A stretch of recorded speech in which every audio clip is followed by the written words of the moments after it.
Thank you all. I want to pardon the technical difficulties that we have due to our technology. We want to really stream the whole video as one part, but we are working with the technology that we do have. If you all would like to see us have better technology and better capability to bring this divine message to you, it's imperative that you donate and send resources to us. All the resources that you give to white supremacy to help further solidify and fortify the institutions, a lot of those resources that you can be given to fortify and help support black supremacy. So we ask at this time that you all donate. Go to our website, make your pledge, make your offering to strengthen this divine message of all ages and this divine movement. Make your pledge. Go to www.kingnoble.gimdo.com. That's kingnoble.gimdo.com. Make your donation. The gym is for Jim Doe. Jim is dead. Once we start supporting ourselves and not supporting him, Jim is dead. That's why it's King Noble at jimdead.com. So that's once again www.kingnoble,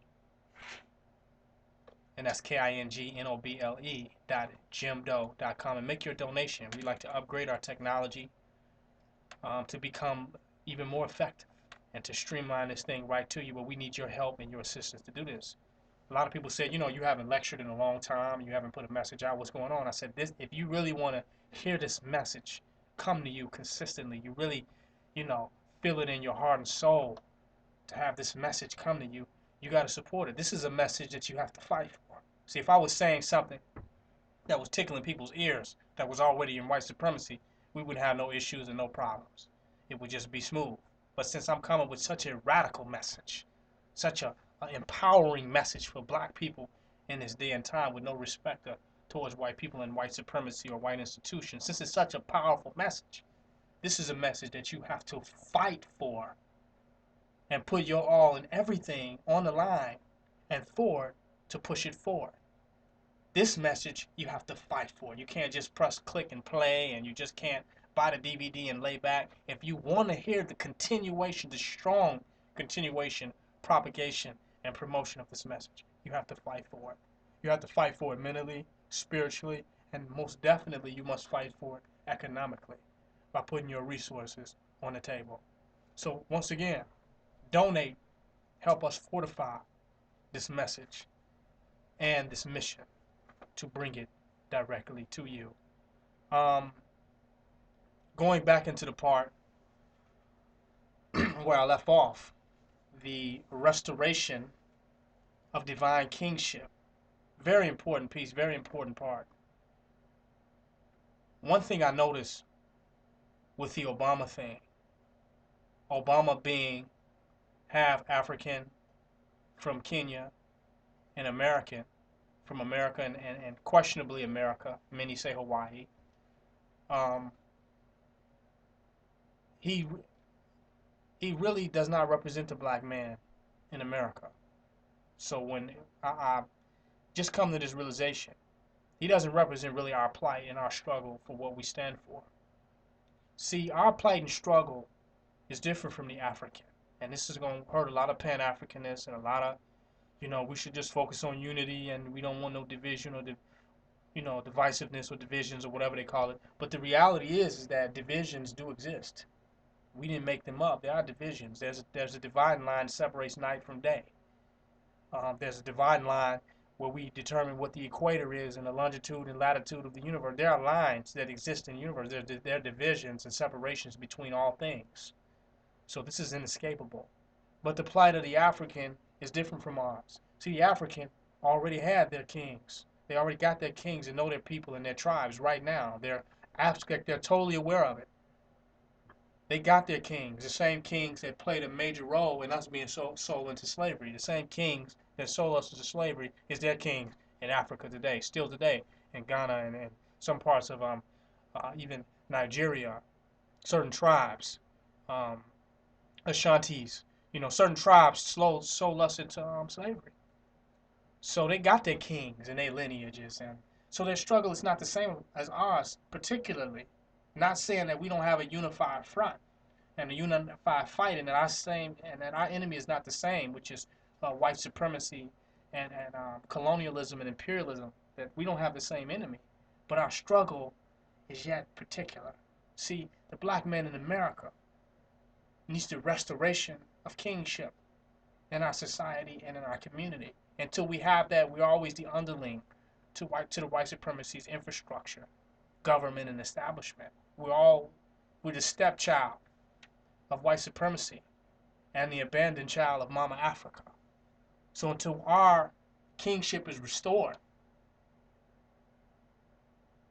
we're not going to be where we want to be. And that makes our struggle different, very different. We have to get back into the driver's seat of power as a tribe here in America, as our particular destiny. We have to stand up and get totally in the driver's seat, not as and through this white man. See, a lot of Africans leave their countries to come over here to be under the white man and to pimp America to help their country. And they go back to their country with their kings. But the black man here in America doesn't have a country or a king to go back. We're fighting for our kingship here. We're fighting to stand as kings where we are and to be rulers of our destiny and our communities where we are. This is our community and our land where we are at in America. This is a reality. We've helped build this country. Many of us were the Moors, Seminoles, Choctaw, Blackfoot Indians. Many of them were us. We were the Jean-Baptiste disciples, the founder of Chicago, Chicago Island. We were the Bushmen, the original Maroons that were here in America. So this is our land. So our kingship is here, and the restoration of our kingship must happen here. That's why if you see the KNBS logo, some people say, why is that logo not all of Africa? Why is the logo KNBS over the United States of America, over what is called the U.S., Turtle Island? Why is the KNBS on that? It's because this is our land where we are at. This is where we are to manifest our power and our divinity. We don't have to run from here to run there. This is where we're at. This is the land that we're standing on. So this is the land where black supremacy will manifest itself and spread as a consciousness, as a reality, and as a message to the four corners of the planet. But this is an important particular battle that must happen here that we can't escape by running off to Africa and saying, well, we'll run to Africa where it's better, or we'll run over there and get away from the problems that we have here in America. We have a fight here to stand as strong, mighty, fearless warriors and to restore our kingship here in the United Snakes of America. That's our purpose. That's our calling. That is what we are literally supposed to do, to show our people on a global level that they'll never have to bow down or shake and move from this white man. They don't never have to run or avoid or escape or be afraid of this cracker, because we have stood up to him and we have overpowered him with the true power of our divine selves right here in the United States of America. That their most feared cracker, that they envy, that they want to be like, that they're afraid of, that they dick ride on a global level, that we have castrated him right here in America. Take. That's our calling. And that's what we are supposed to do, to stand up, to be the black gods and goddesses that we are. So we need a restoration of kingship in America. This is what our people are missing. Take. Once again, we talk black divinity, we talk black reverence, we talk African culture, but all we have is African intellectualization, African scholarship, African historians, but no African sovereign ruling entities, forces to completely independently empower and self-realize. That's what KNBS is. That's what KNBS is standing as. And we're saying, even though we don't have the language and we're no longer in the bush anymore, that our DNA is just as African as the most African person on the globe. That our DNA is 1000% original. And that DNA is speaking from the originality of what it is. And it's crying out and demanding its place in the world as the triple blackness that it is, as the dark matter consciousness that it is, to be totally represented as that in its rightful way. So the DNA of the ancients is right here with us in America. And it's not limited to culture, language. It's not limited to whether we eat cassava, whether we use shea butter, wear mud cloth, or kente cloth. It's encoded within inside of our DNA to be great and mighty, fearless warriors, kings, queens, gods, and goddesses today. That's a particular struggle for us. We must show and prove that. We must stand on that. That's a unique calling for us. And that just takes me into another part with the whole Eddie Long situation. I got to talk about this. Another vegetable subject dealing with the restoration of kingship. The crowning of Eddie Long. Now that was interesting. A lot of people have whatever negative things that they have to say about Eddie Long, what went down with his congregation, that I don't know is true or false or whatever. I don't know anything about it personally. But what I saw with the crowning of Eddie Long was an attempt at him to restore kingship. The whole ceremony he did on the stage, the Jews or the Israelis or Israel representative or Jewish representatives tried to crown him as some type of king of his own nation. This was his attempt at kingship. I was like, wow. We don't realize that in America, where we have these super pastors, these mega churches, that in ancient times in Africa, those would have been provinces and kings. Teach. Everywhere you see a super church, a mega church, instead of being a pastor, one who has passed up their chance to really rule, one who is really passive, that would have been a king that would have been ruling. Make it plain. Where we see a reverend, that would have been a man that was reverenced. But they stepped to the side and put Jesus on the throne that they were too cowardly to sit in. They put Jesus on a throne and made Jesus the king. And they turned themselves into overseers for the white supremacy and white man's plantation. Go ahead. So what Eddie Long was trying to do with this ceremony was kind of trying to get back into the vibration of kingship. So he played out the ceremony. This was done intentionally, because the first time I saw it, I felt like maybe that the Jews were trying to use him with a hidden agenda to try to win over his congregation and his massive following over to the politics of what's going on in Israel. That's what I thought about at first. That they were utilizing his situation to make themselves add credibility to the fact that they're even the original people in Israel and that they have the authority to crown Eddie Long as being some type of king. So we have to, in accepting Eddie Long's crowning, we would have to accept the notion that these Israelis or Jews are the original people of Israel or have some type of authority or credibility in the first place, and then that they could possibly crown Eddie Long. That's what I thought at first when I first saw it, which may have some truth to it. It just might have some truth. But I'm not talking about the politics of Israel and whether these pale individuals are the original people of Israel or not, or are they consistent representatives of the biblical mythos about the original people of Israel. I don't even deal with any of that. So that's not what I'm talking about. But that's what I thought may have been the initial agenda, that they was trying to revive this biblical identity, of who they were at the same time by trying to crown Eddie Long. But maybe that wasn't it. Maybe it has some bits and portions in that it was just a small hat scheme, to get more credibility from the American people through Eddie Long's large, massive following, to win some support to their argument about their credibility in Israel against the Muslims or against, the oppositions.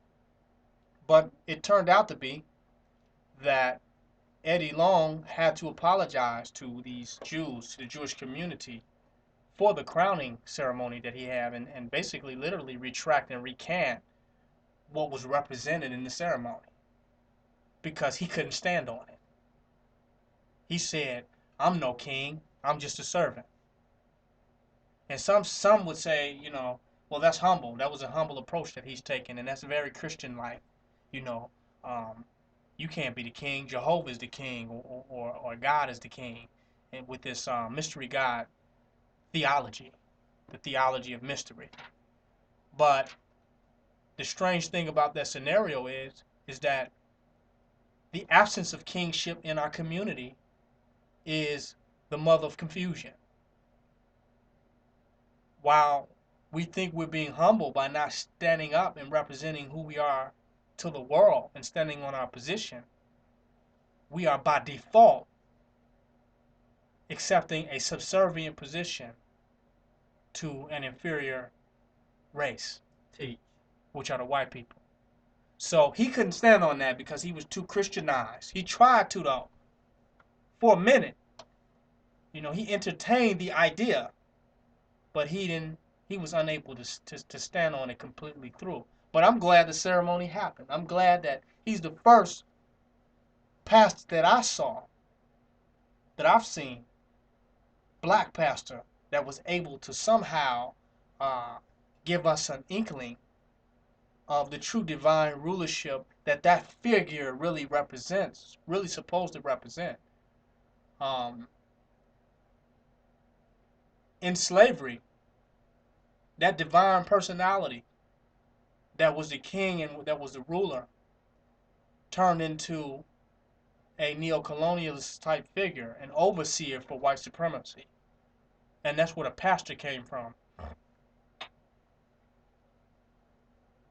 These naturally charismatic individuals, that it was in their DNA to have powerful influence over the people, end up utilizing that influence and charisma to deliver our people over to white supremacy for whatever price that they can get. It's kind of like the pimp. The pimp, spits the game to the woman, and really gets her involved, and then pimps her, and then he takes the money and gives it to the clothes designers. He gives it back to white supremacy. He gives it back to the club owners and all the white supremacist institutions, the alcohol distributors and the car makers. So instead of his charisma and his natural born swagger that he has, instead of utilizing that for the liberation of the people to influence them to become a mighty people, he utilizes it for his individual gain. And we see a lot of that with rappers. Even some of these great mega rappers that are big, huge, and famous, those individuals too would have had major, powerful positions in our ancient society. But they have really exploited themselves and exploited the potential that they had to be great divine leaders and representatives of liberation for our people. They're utilizing that for personal gain and to continue to support and aggrandize white supremacy materially. So what point am I making? The whole Eddie Long ceremony really, to me, showed the deep desire for our people, to our longing for the restoration of black African American kingship. It showed our deep longing for the restoration of that. And that's important. People play that down to other political ideas or political agendas. They play down the restoration of kingship. And to me, it's the most valuable. Because let's look at it from the perspective of psychology. If you have a mental problem where you're distressed or confused or demented, some form of dementia, it is not until your real identity, or what I call your homeostasis self, returns will all these treated symptoms go away. Teach. So what I'm saying is that you can give them medications for the symptoms of the absence of the true identity, of the true self. You can give them medications for whatever's coming from that. You can give them sedatives to just kind of relax them or knock them out, you know, or kind of zap them into nothingness, to deal with the symptoms of the absence of the real person that is supposed to be occupying their body. Um, to me, mental illness is the absence of true personhood. The person that is supposed to be, the spirit that is supposed to be operating that vehicle is not there.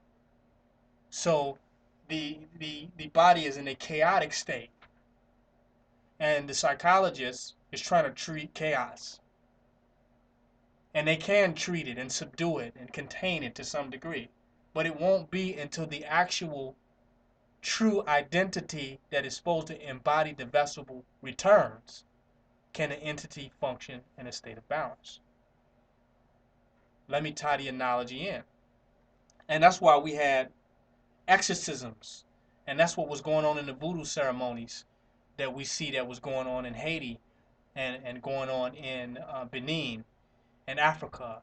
Meaning that sometimes chaotic spirits embodied the person, and those spirits had to be casted away so that the true host, the true spirit that is supposed to incarnate into that entity can return back to the body. But it only happens after the demon, for lack of a better word, is exorcised out of the body, is out of the person. And then the real person that's supposed to embody the entity then returns, and it's back to a meiotic state, a state of equilibrium and balance and homeostasis. So the analogy with our community is that a lot of the crime and mayhem that's going on in our community is because of the true identity and the true selfhood of the black man and woman in America has not returned. The true ancient self-identity has not returned and reawakened in the bodies of these individuals. So then they become a representative of Newtonian physics and of Sigmund Freud's psychology, in the sense of that they're just nothing but biological processes of synapses and nerves, mere mechanisms and biochemical activity.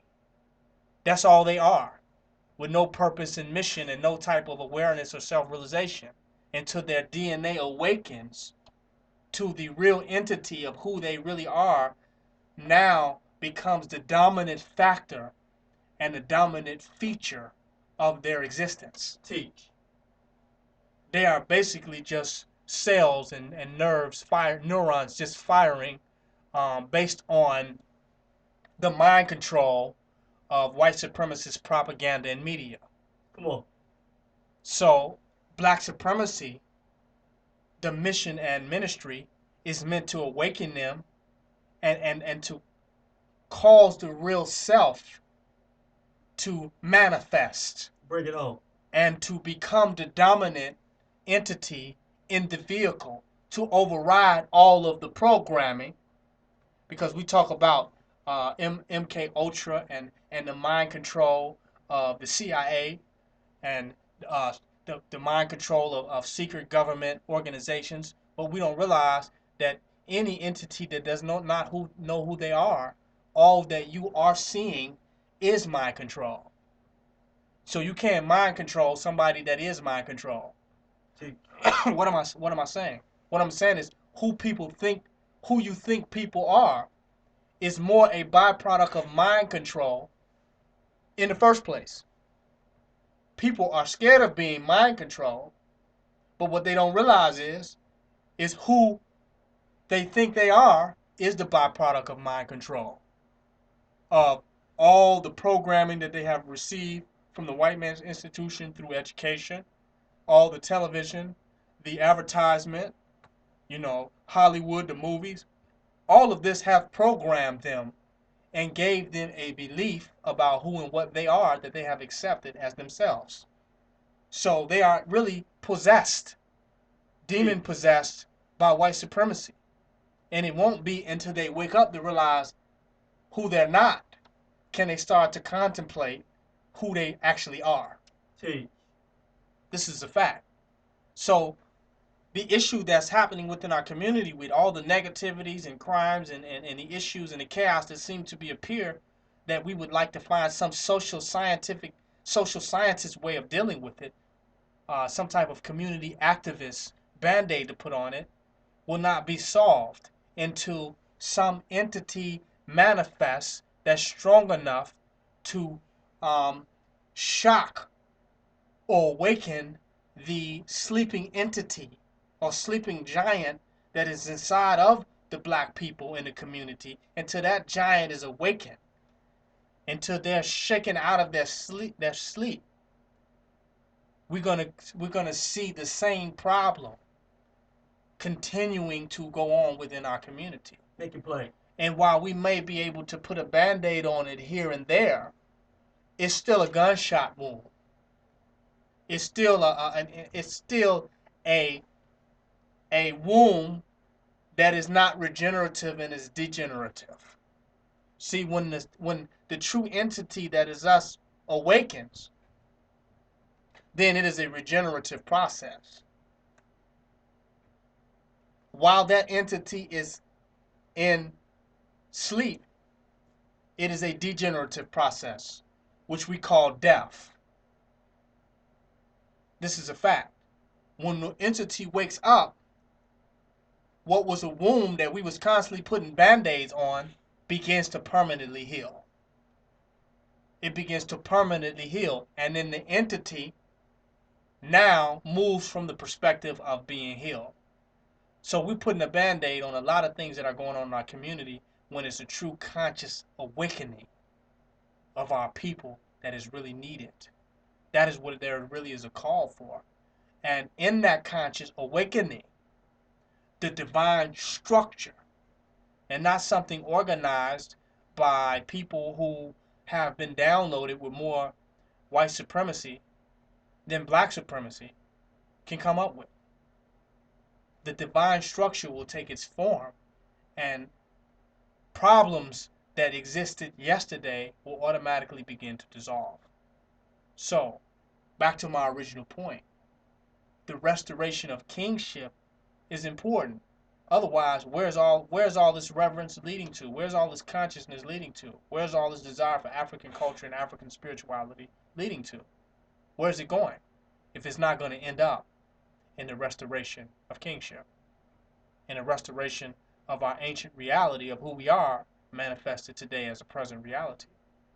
Otherwise, it's going nowhere. So the major focus in meditation is that we embrace the restoration of kingship today in KNBS black supremacy. We represent that. We realize that. Just to give you an example, there are a lot of groups on Facebook, and I was posting on different groups, and I did a very powerful piece called KNBS, God is Back, God is Black. And that's a piece that I distribute more than any of them because it's very short to the point, and it's an animated virtual experience to really awaken one's consciousness, to really stimulate one's mind into growth and development and awareness of who they are. And I posted that video in somebody's group, and they said, well, we don't want to see this group was not set up. This is a Pan-Africanist group. These are their exact words. They said this is a Pan-African group. This group is not set up for the manifestation of a black God. That's not what this group is for. I said, well, oh, wait a minute, wow. But Pan-Africanism, what is that? What is any type of Africanism? Just drop the pan. Let's just deal with Africanism. Let's deal with being African. And Africans, we had kings. And those kings were the embodiment of deities because the deities were with them. That's what authorized them to rule for the time periods that they did. The spirit and protection of the deity was on them and became them. We find that.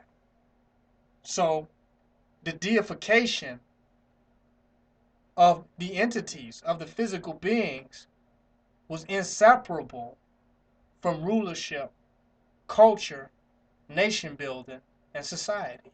Because if the deities and the ancestors was not with you and had not reawakened as you, then you could not play the position of rulership or government that was necessary.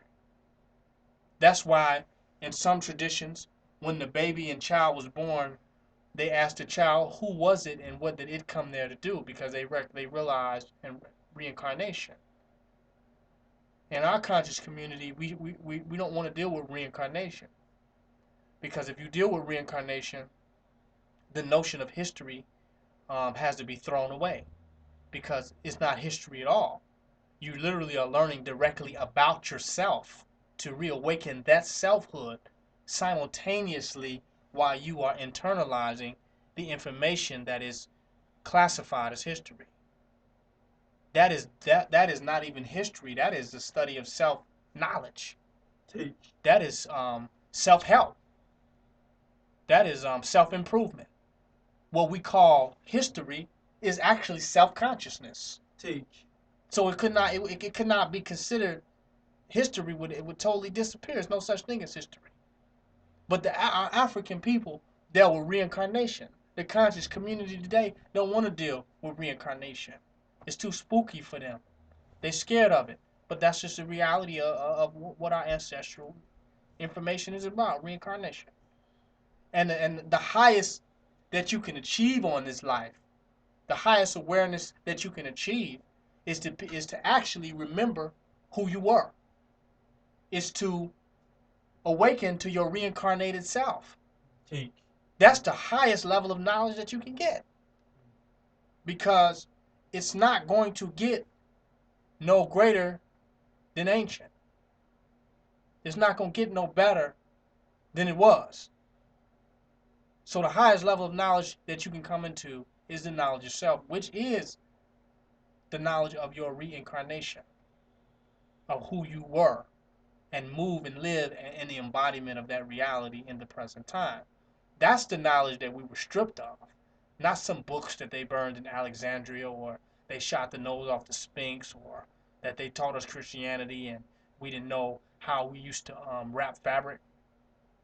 The knowledge that we really lost touch with is the direct knowledge that would allow us to activate the reincarnated self of who we are and to exist in that power, confidence, and security of the beings who rule this planet Earth. So, I say all that to say that we must reawaken to who we are. Teach. And in a reawakening of who we are, we simultaneously awaken to who others are. And we are able to embrace who others who have come to know themselves as and come to realize themselves as, and not get spooked out. That's very important. And that's the restoration of kingship, because kingship is just not based on who we vote for. It's not even based on particular lineage. In certain African traditions, it's really based on who you reincarnated as, period. Are you the reincarnation? And even if we look at that, and the same thing with the Dalai Lamas, they're looking for the reincarnation. They're looking for the reincarnation of the Lama. All of the qualifications to prove that this is a reincarnated entity. So, that'll close my part on the restoration of kingship. Black nationalism, Pan-Africanism, any type of Africanism or African culture is going to deal with kingship. No question about it. The white man made Jesus Christ the king, and made Jehovah or some mystery the king, so that the black man would never rule again. And you can't make somebody be a king. We always bastardize what being kings and queens were by saying, all black people in America, all of us, we're kings and queens. Not necessarily true. You got to be able to wear the shoes, Are you reincarnated as that entity? Are you reincarnated into the awakening of kingship? Teach. Can you walk that? So everybody just walking around saying, you know, we all kings and queens are really desecrating the reality of what being a king and a queen are. Make it plain. It's total desecration. And if they had more reverence, they would not so loosely put these titles on themselves. So when the real when the real king stand up, when the real king step on the scene, KNBS, King Noble Black Supremacy, Teach. they can stomach it. Teach. Because they thought they was a king, bowing down and being a coward and shucking and jiving and bending over for this white man and soft walking and being scared and willy-nilly. They still called themselves a king and queen in that scenario. And then when they see a real king step on the scene that got the power to shake Babylon, Teach. to make white supremacy tremble on his knees, to make the white man fall on his face, when that entity shows up on the scene with the knowledge, wisdom, and understanding, and with the divine fortitude and fortification, then the false king that they called themselves, the false king and queen that they saw themselves as, gets jealous. Black supremacy. Feels like their illusion is being trampled on, and it is. Because it just was not a fact. Because ain't no king and queen going for themselves being ruled by a foreign nation. Teach. At all. Teach. So if you allow yourself to be ruled and to be submissive and passive to a foreign nation of people, I don't care how black you are, how much melanin you have, how many history books you read, you nowhere near a goddamn king and a queen. Bring it home. Period. That's just a reality. Because the king represents sovereignty. It represents independence from foreign entities. It represents separation from the white man. Tribalism is separation. Nationalism is separation from other people, nations. That's a fact. So if you can't embrace that and stand in that, what the hell are you the king and queen of? White supremacy?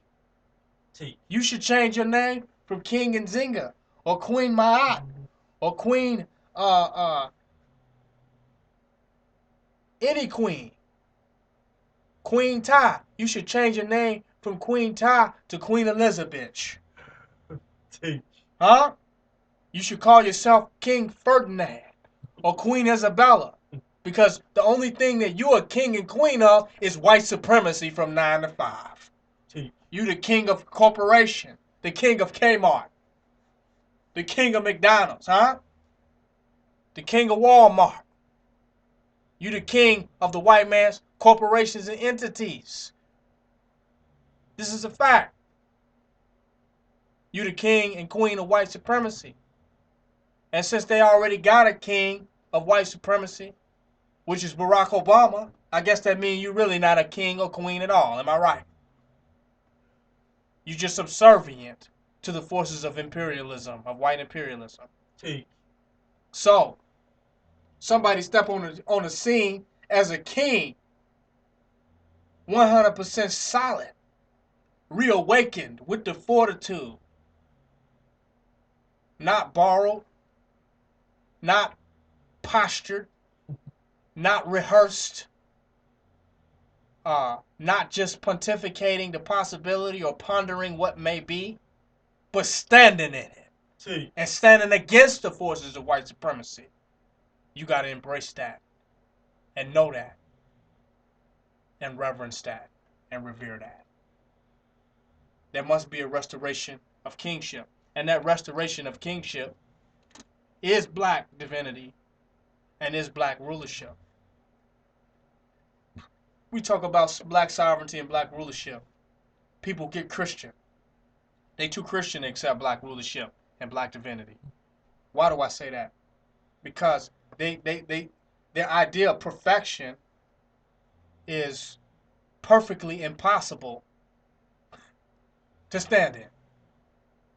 Their idea of being perfect It's perfectly impossible to stand there.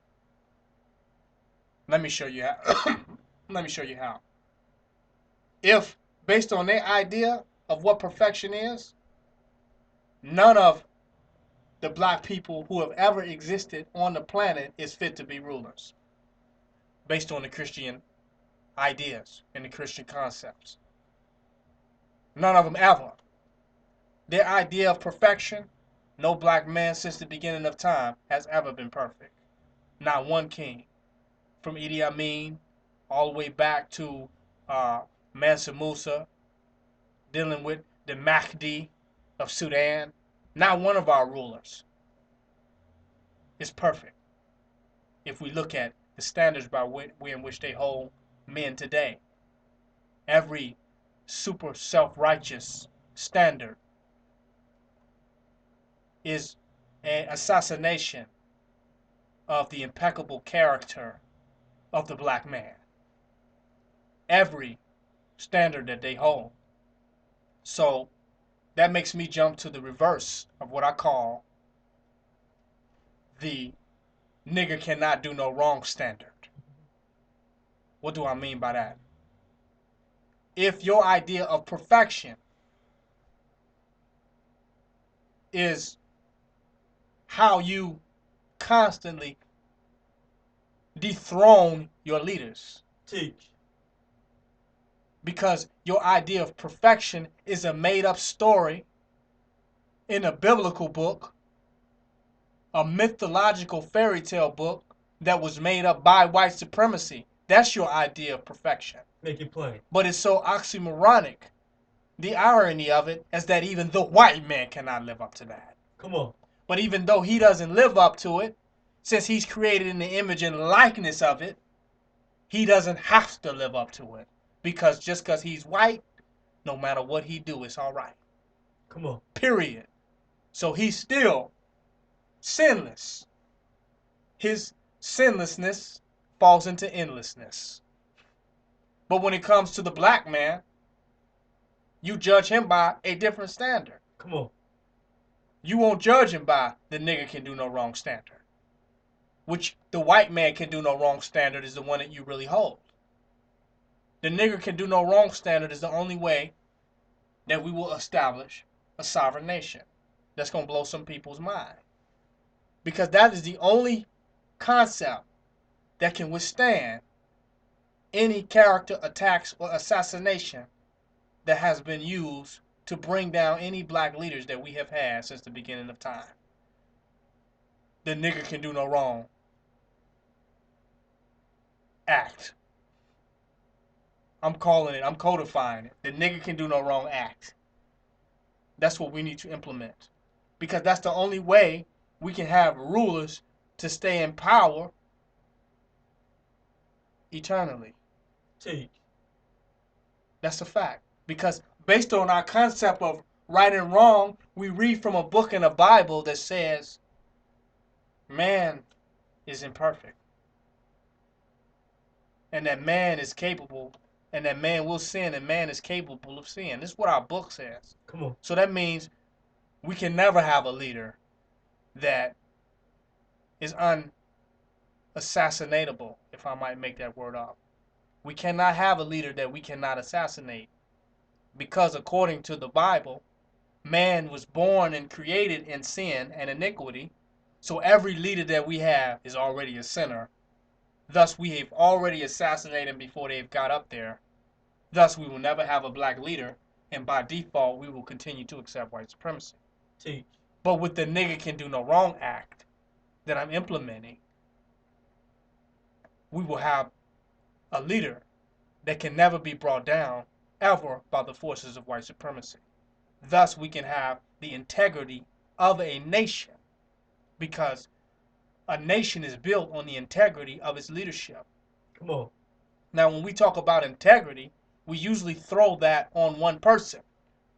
When we think of integrity, we say, well, what integrity does that person have? What does integrity of that person have?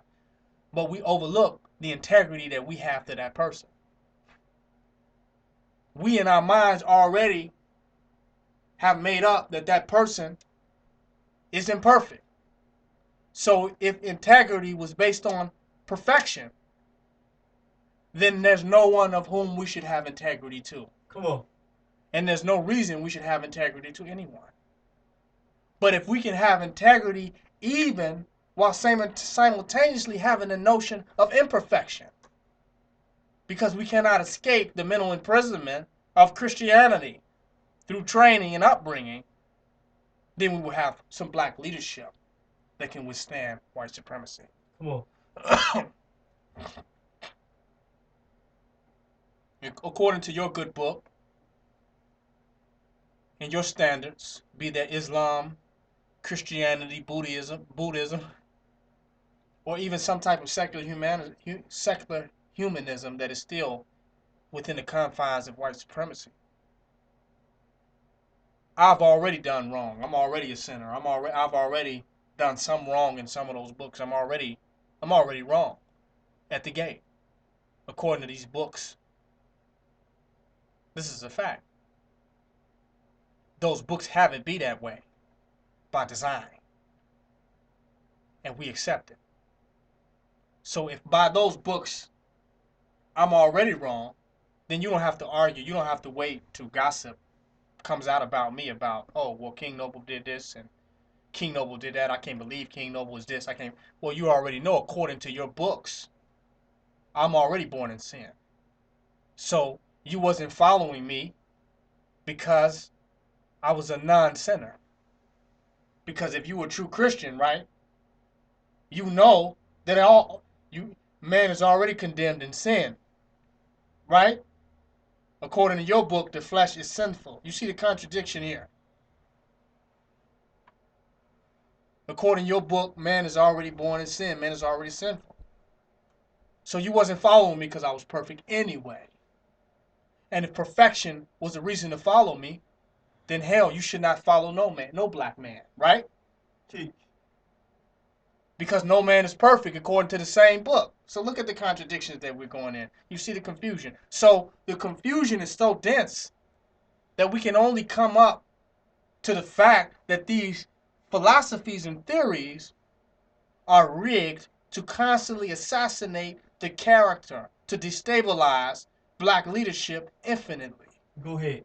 This is how the white man came to Africa and played the divide and conquer strategy. He tried to find corruption, and he taught Christianity to make all of our leaders corrupt and make us perceive our leaders as corrupt and perceive our leaders as evil.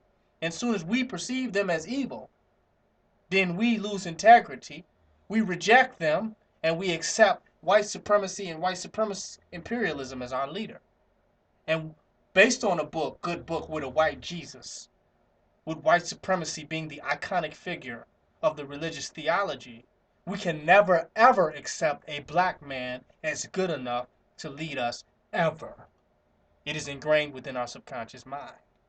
So, with this argument that I'm making, with this point I'm making, I'm arguing, I'm showing you the self-defeatist attitude. I'm showing you the philosophical conundrum that is keeping us trapped in white supremacy and unable to establish and embrace strong black leadership in 2012. I'm showing you what we're up against. I'm showing you that the whole idea and concept of right and wrong, the duality, which has become the bipolarism, the schizophrenia that has been induced in our people. The whole concept of morality is a second guess, a second look from an evil eye of our people, of our leadership, and of our nation. They gave us a measure of doubt.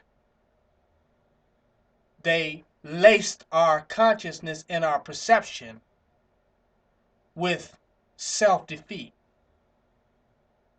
I'm going in. I'm going in. See, So we look for wrong in our people that we were already taught was already in them based on the fundamentals of Christianity. go ahead, bring it. So we're looking for them to be what we have already been theologically educated on them to be. So they've already failed. So we will never have black leadership. But if we implement the nigger can do no wrong code, that's the end of that. That's a fact. The nigger can do no wrong code. We'll put an end to that. And we will have stable black leadership that can rule and dominate. Does that mean that we can that this is unquestionable leadership, or that this leadership um, is not criticized, or that we do not have a critical eye, and that it is not a progressive leadership, and we cannot use progressive understanding in order to develop effective strategies? No, it just means that it is not a fatalistic question of right and wrong, as much as it is a question. It's less of condemnation and more of a look at the effectiveness of something. So it's less of a theological argument and more of a strategical argument. See, The problem that we have with our leaders now, via gang leaders, via leaders that have been uh, classified as political prisoners, leaders that are terrorists, classified as terrorists. The major argument that we're having is with them is a question of theological mythos. It's not a question of strategy and effectiveness. It's the question of, are you doing what Jesus wants you to do? It's the question of, is your behavior consistent with King Flames? Is your behavior consistent with William Tinsdale? Is it consistent with the Nicene Council? Is it consistent with Europe and European standards of reality? Is it consistent with Western imperialism, Western cultural imperialism? That becomes the real question. Not, is it strategically effective for our people? Are you going? It's a question now of, is your behavior leading you to end up in a mythological heaven or hell? Or is it effective for the result that is being produced on this planet? I think a question of strategy should remain, but a question of uh,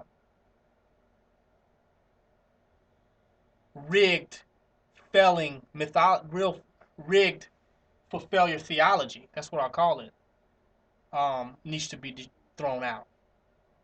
We need to get rid of that, uh, and that's my solution. The nigga can do no wrong code. Institute, the nigga could do better. Institute, the nigga could do something different. Institute, I wouldn't have did that if I was that nigga. But get rid of the idea of the perfect Negro that is consistent with European theological, mythological ideology. Because if we keep that, we will never have leadership, and the white man will continue to rule by default. That's what I call black divinity. Black divinity will remove the polar opposite conflict of a supreme right and a supreme wrong. bring it home. Because this is a dangerous type of confrontation. You know, this is a dangerous type of zealotry, mental zealotry. very dangerous, that needs to get rid of this type of religious compulsion, um, compulsiveness, mythological obsessiveness, um, theological addiction. We got to get rid of that. That's the problem.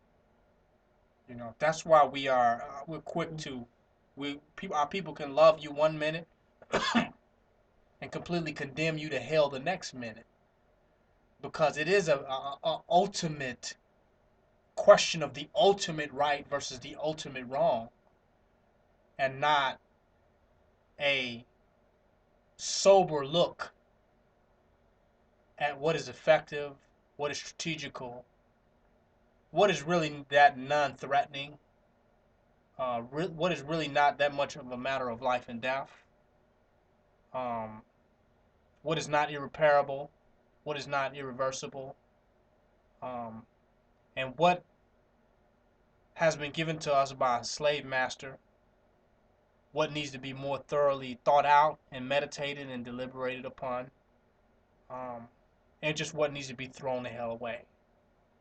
It becomes a question of that. So that black divinity and black rulership, that's the section I want to cover on that. Until we can have an unblemished and spotless perception of those who have incarnated to be our leaders and rulers in this day and time, will we as a people win the battle against white supremacy? Come on. We let white supremacist ideology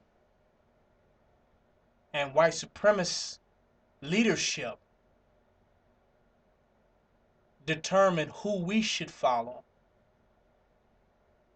or who we shouldn't follow or why we should follow somebody. And all that leads to white supremacy continuing to stay in power. Even if that source of white supremacy, whether it is theological, moral, psychological, sociological, whatever white supremacist source that is being utilized, has totally been working against us as a people. We certainly need one to rise up as a sovereign entity to rule Teach. in our community. This is unavoidable. We certainly need that to have nationalism, to have a nation, and to have the type of integrity that will make us a strong force against white supremacy. And it's not always a question of the integrity of that entity or that individual that is to rule. It's sometimes more of a question of the people's ability through their psychology and through their understanding to have integrity to that entity. But for most, they cannot have integrity to that entity because everything they have been taught is to not have integrity and to find some reason that they was taught that is already there Come on. as a reason not to have integrity. That's, I mean, just look at the foolishness of that. If you're going to be a Christian and you're going to see that all men are sinners and no man's ever going to live up to that, and no man's ever going to be Jesus Christ, because Jesus Christ died for the sins of all men and he's the most perfect man. In the same breath, you should stop being so judgmental and so condemning of the best of men that are on the earth that fall short of what Jesus Christ was, which you have concluded on that no man can ever be. Do you understand? That's important. You must not measure men by the impossible that you have decided in your own mind, and measure them by the relative greatness that they are manifesting for the people, as the people on this planet. See, Measure them by that. Keep your